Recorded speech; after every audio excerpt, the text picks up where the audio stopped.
our state, career of a woman is not that important. I knew after college I'll prepare for civil services. I had thought that I'll work for 2 years, have a financial backup and then go all full prepared like a warrior and crack the exam. But जब पैसे आते हैं, you don't feel that satisfaction. In the 1 month of notice period, every day I used to think, सही कर रहे या नहीं, सही कर रहे या नहीं. I had to, put my roll number and it showed not found. 1 month I kept blaming everybody around me, the universe, the God. I called my father.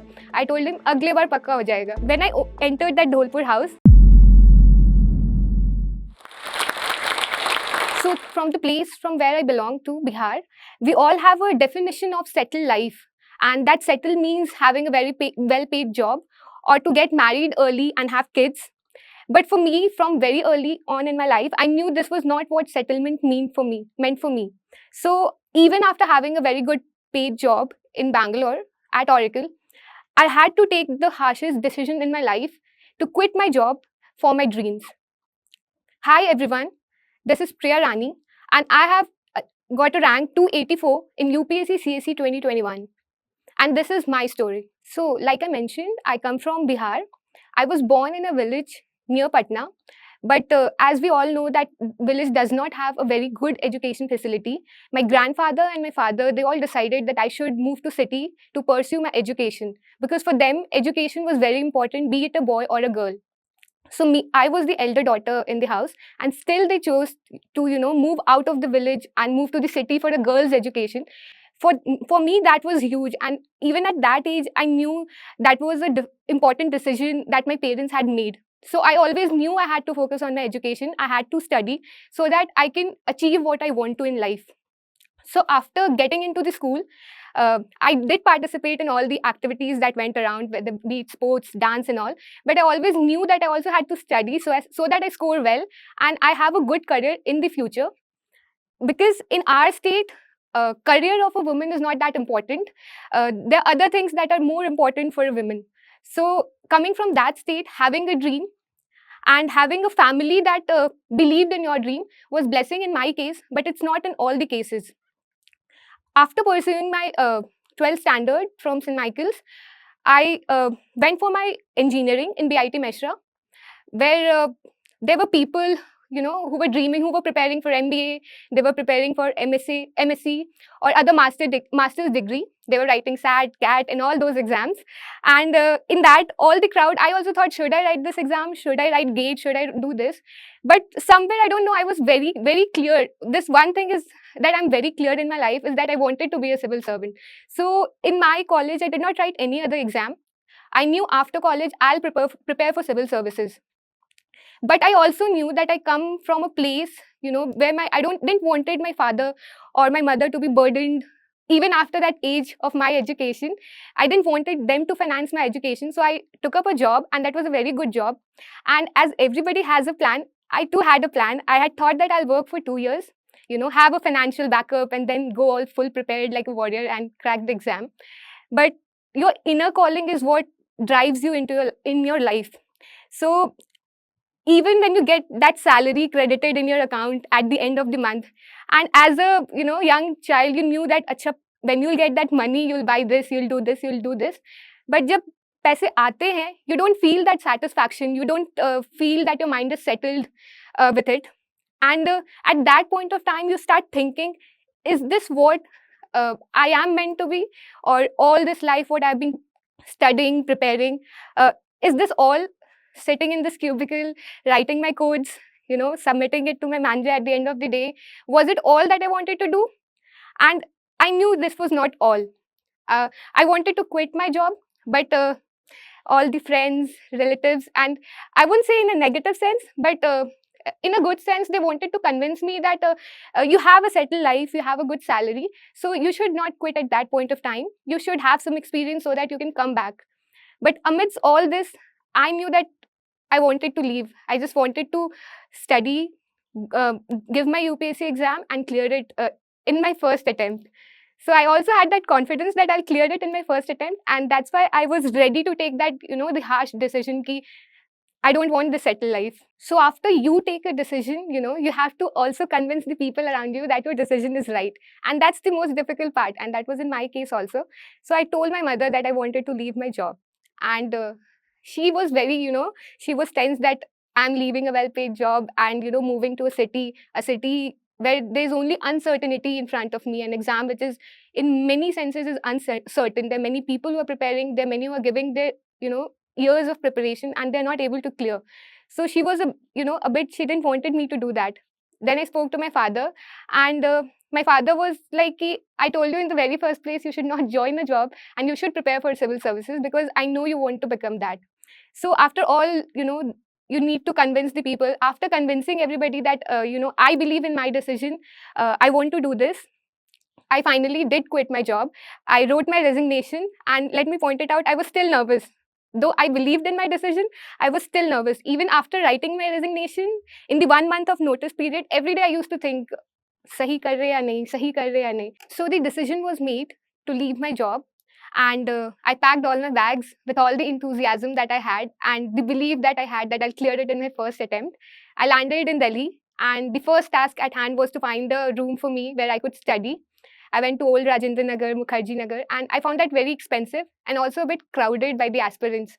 And it made me feel nervous whether I'll be able to clear in the crowd of people that are preparing over here.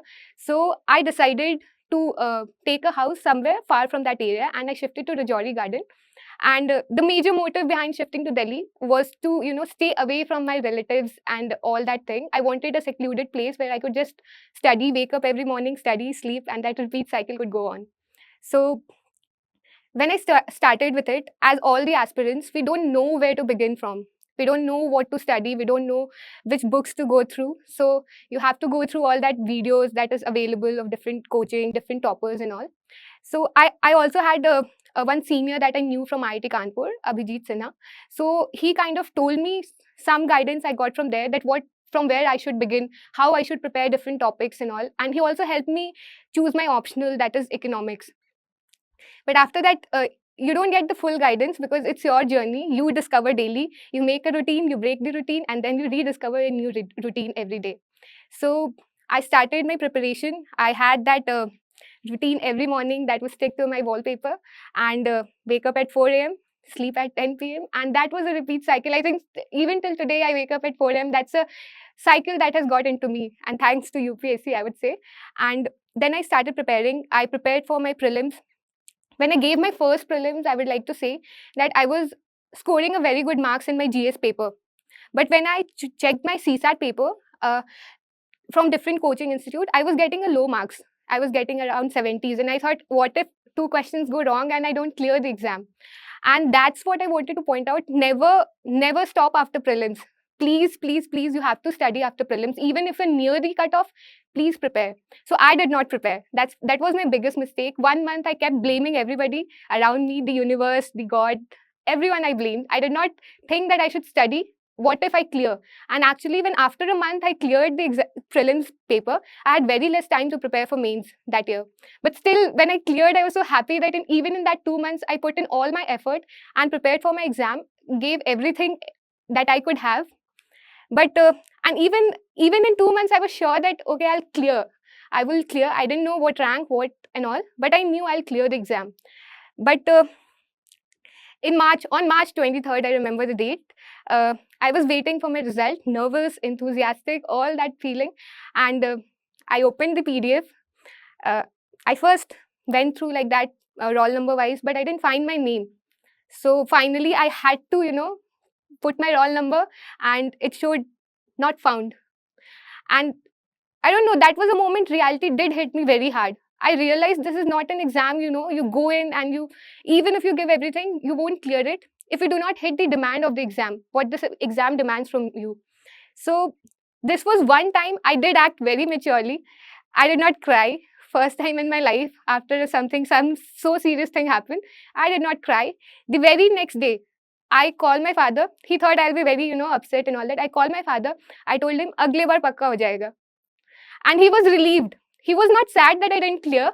He was relieved that at least, I've picked myself up and I have started dreaming again that I'll clear it in my next attempt. And from very next day, I started preparing with all that full enthusiasm. Yes, I did have that doubt now. The doubt that never, before that never surfaced, because I had that belief I'll clear it in my first attempt. I don't know from where, but that confidence was there. But now there was a doubt. When I looked around me, people were going for MS, US, Canada, all that big universities. People were going to IIMs, doing their MBA. And somewhere I did feel that I was stuck. I was stuck in a cycle. I don't know when I'll come out of it. And, and I'm behind my peers 2, 3 years. And they're doing so good in their life, and I'm nowhere. But somewhere you are your motivator. You have to stand up every morning and believe in your dreams. And one thing that motivated me in my complete journey was the feeling that I'm here for a good. I do not, till now, I do not know what are the perks of an officer, what perks I'll be getting, what are the salaries. I do not know anything about the service, but I know I'll get to serve. And that was my biggest motivation. Since beginning, I wanted to serve. So after the failure of first attempt, I started, thinking what went wrong, where did I lack? And after analyzing, I realized I did not write an answer. I did not write one answer before my first mains. I just went there with all that confidence, because I come from a good schooling background, that I'll go there, I'll write the best answer possible. But that's not the case. You have to write, you have to prepare before the exam. You cannot perform in the exam before preparation. So at that point of time, I did come through Sajal sir's video of Civils Daily, where he was talking about this answer writing program, a mentorship program of Civils Daily. And that did help me a lot in identifying what I was writing and what needs to be written. So from that program, I understood the importance of answer writing. I did write a couple of tests, but did not write all the tests again. But yeah, that did help me improve my answer writing in the next attempt. The other improvement that I did in my next attempt was I improved my optional. I had a very low score in my optional, so I did focus upon my optional. I took out DU material, all the material that I could get, and I thought कि this time पूरी तैयारी के साथ जाना है, कोई mistakes नहीं चाहिए. And so I prepared my optional well, answer writing well, and I went for my first prelims. And prelims, let me tell you, even if you're full prepared, you need to be nervous, because it has become so uncertain, the paper and all, that you're never sure that you'll clear your prelims. But after prelims, when I checked my score, I was getting a decent score to clear the prelims. So I started to prepare for mains. I prepared for my mains, and क्योंकि last time I had failed in my mains, I was nervous this time. Ki, what if I fail again? What if I have to go through this process again? And when I checked my mains result, I cleared my mains. And now the real part starts, the interview part. I was very nervous before entering that hall. And even at that point of time, my mother told me while she was draping me that sari for the interview, she told me, not all girls of your family can reach up to here, and they've not reached till here also. So even if you don't clear, even if it does not go well, you should be proud of you that तुम यहाँ तक आई हो. और ये feeling you should not let it go just कि एक interview है and you'll not perform good or you'll not perform better. So when I entered that Dholpur house, I just remembered that, that note ki, okay, it's okay even if I fail it. It's okay even if it does not go well. I have prepared well, and I'll give my best shot. When I entered that chamber that has that all the people gathered around you, 5, 6 people, and they are very, people of very high ranks, very respectable people. A few questions that I could remember. One, they asked me what are the issues that Bihar does face as a state. And I remember I did mention an issue of female inequality. And as the member, it was mostly a female-led board. There were 3 female members. They were more, intrigued by that answer, and they wanted to know further what I meant by that female inequality. And when asked further, I told them that it's about lack of equal opportunity. I do not believe girls in my state do not have that caliber to come out and, be there in public life, in corporate job, or anything they want to be. It's just they do not get that opportunity. And that lack of opportunity, what I'm referring to as female inequality. So they asked me further, so how did you are able to reach over here? And then I told them that it's because of my family, because you need to have a support system that pushes you, that removes that inequality barrier that society has created. They removed it for me, and I just kept moving forward, and today I'm here in front of you. I was so nervous that I decided I'll not check the result this time. I gave my roll number to my friend, to my brother, and I directed them ki check the result and please tell me. And on the day of the result, even though I had told them that you check, I was also enthusiastic ki whether the result is coming or not. And I saw a notification that result will be out after 12 p.m. And I thought, okay, now I'll put my phone aside and I'll just sleep. I'll not, check the phone now, because I didn't have that, that gut to check my result myself. So I kept my phone away. I didn't check. And after a few hours, there were, 15, 20 missed calls of my brother, my mother, my father. Everybody had called me. And my phone was there on the table in silent mode. And then I picked up my phone and I did not call them back. But there was a notification on Telegram. My brother had written 284. And I knew ki this is my rank. And then I decided, okay, now I can call them back.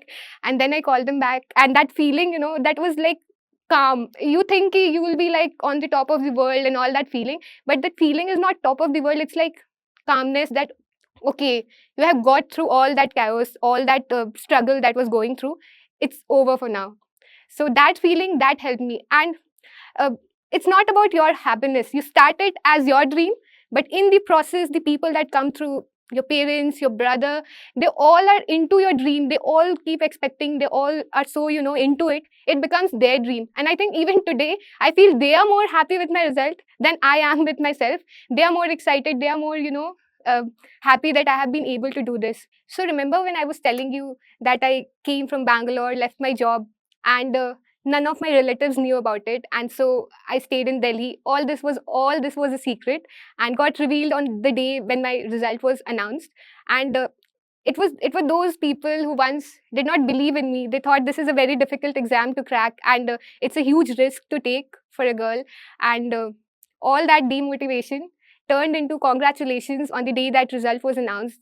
Everybody around me treated as if I have done something, who once did not even believe that I was doing something right. So that's why I say you must always dream, believe in what you want to do, what you want to achieve. And those people who are today pulling you down, they'll come back to you. They'll come back to you eventually when you succeed in your life. Hello aspirants, हम में से बहुतों का सपना है IAS officer बनना, लेकिन ये जर्नी बहुत महंगी है और इसलिए बहुत एस्पिरेंट्स ने जोश टॉक्स से रिक्वेस्ट किया कि क्या जोश टॉक्स एस्पिरेंट्स को हेल्प कर सकते हैं फाइनेंशियली उनकी इस जर्नी में। तो इसलिए जोश टॉक्स ने कांटेक्ट किया इंग्लिश मीडियम के लिए KSG IAS के खान सर को और हिंदी मीडियम के लिए संस्कृति IAS को। शायद खान सर और KSG IAS की इंट्रोडक्शन ही देने की जरूरत नहीं है। देश के सबसे जाने माने और रिस्पेक्टेड इंस्टीट्यूट्स में से है KSG। सृष्टि जैन देशमुख, शायद आपने नाम सुना हो, सर की ही स्टूडेंट रही हैं जिन्होंने 2018 में AIR 5 हासिल की। वहीं संस्कृति IAS के भी बहुत स्टूडेंट्स ने UPSC में टॉप रैंक्स प्राप्त की हैं। कुछ ही समय में उनके भी बहुत स्टूडेंट्स की टॉक्स रिलीज होने वाली हैं। तो जोश टॉक्स ने KSG IAS और संस्कृति IAS से बात की और उन्हें रिक्वेस्ट किया कि क्या वो जोश की फैमिली के लिए एक बहुत बड़ी स्कॉलरशिप दे सकते हैं। मुझे बहुत खुशी है हम सबके साथ ये बात शेयर करने की कि दोनों ही इंस्टीट्यूट्स मान गए। वो जोश की फैमिली के लिए अपने फाउंडेशन कोर्स पे स्कॉलरशिप प्रोवाइड करेंगे, यानी कि वो क्वालिटी की एजुकेशन जिसकी फीस लाखों में जाती थी अब हम अफोर्ड कर पाएंगे। ये हेल्प वैल्यूएबल है सबसे ज्यादा हम नए एस्पिरेंट्स के लिए, जिन्हें फाउंडेशन कोर्स करना तो है लेकिन लाखों की फीस हम अफोर्ड नहीं कर सकते। जोश फैमिली की ये स्कॉलरशिप पाने के लिए हम नीचे दिए गए गूगल फॉर्म को फिल कर सकते हैं। जब आपको कॉल आए तो प्लीज ये मेंशन करना मत भूलना कि आप जोश फैमिली के पार्ट हैं, ताकि आपको ये स्कॉलरशिप मिल पाए। जोश टॉक्स को बहुत गर्व है कि अब एस्पिरेंट्स को जोश सिर्फ कहानियों से नहीं बल्कि असलियत में फाइनेंशियली सपोर्ट कर पा रहा है। जोश टॉक्स का सपना कभी भी सिर्फ टॉक्स बनाना नहीं था। जोश का मानना है कि हम सब में एक काबिलियत है अपनी जिंदगी में कुछ बड़ा हासिल करने की, मगर जिंदगी की कुछ परिस्थितियां हमें अपने अंदर के टैलेंट को बाहर नहीं निकालने देती। लेकिन अब कम से कम हमारी फाइनेंशियल स्थिति हमें अपने IAS बनने के सपने से रोक नहीं सकती। जोश टॉक से एक बड़े भाई या बहन की तरह हर वक्त हम सबको जिंदगी में आगे लेके जाने के प्रयास में लगा रहेगा। आप बस जाके अपना 100% दीजिए, एक भी दिन जाया ना होने दें, बाकी जोश संभाल लेगा। जय हिंद।